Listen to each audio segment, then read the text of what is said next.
नमस्कार दोस्तों, मैं आपको आज सुनाने जा रही हूँ मंगलवार हनुमान जी की व्रत कथा।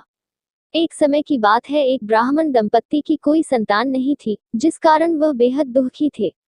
एक समय ब्राह्मण वन में हनुमान जी की पूजा के लिए गया। वहां उसने पूजा के साथ महावीर जी से एक पुत्र की कामना की। घर पर उसकी स्त्री भी पुत्र की प्राप्ति के लिए मंगलवार का व्रत करती थी। वह मंगलवार के दिन व्रत के अंत में हनुमान जी को भोग लगाकर ही भोजन करती थी।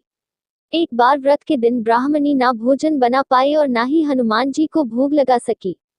उसने प्रण किया कि वह अगले मंगलवार को हनुमान जी को भोग लगाकर ही भोजन करेगी। वह भूखी प्यासी 6 दिन तक पड़ी रही। मंगलवार के दिन वह बेहोश हो गई। हनुमान जी उसकी निष्ठा और लगन को देखकर प्रसन्न हुए। उन्होंने आशीर्वाद स्वरूप ब्राह्मणी को एक पुत्र दिया और कहा कि यह तुम्हारी बहुत सेवा करेगा। बालक को पाकर ब्राह्मणी अति प्रसन्न हुई। उसने बालक का नाम मंगल रखा। कुछ समय उपरांत जब ब्राह्मण घर आया तो बालक को देख पूछा कि वह कौन है। पत्नी बोली कि मंगलवार व्रत से प्रसन्न होकर हनुमान जी ने उसे यह बालक दिया है। ब्राह्मण को अपनी पत्नी की बात पर विश्वास नहीं हुआ।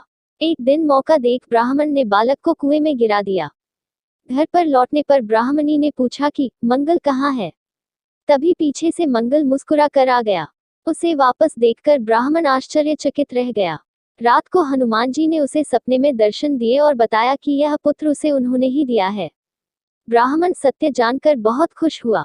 इसके बाद ब्राह्मण दंपत्ति प्रत्येक मंगलवार को व्रत रखने लगे। जो मनुष्य मंगलवार व्रत कथा को पढ़ता या सुनता है और नियम से व्रत रखता है, उसे हनुमान जी की कृपा से सब कष्ट दूर होकर सर्व सुख प्राप्त होता है और हनुमान जी की दया के पात्र बनते हैं।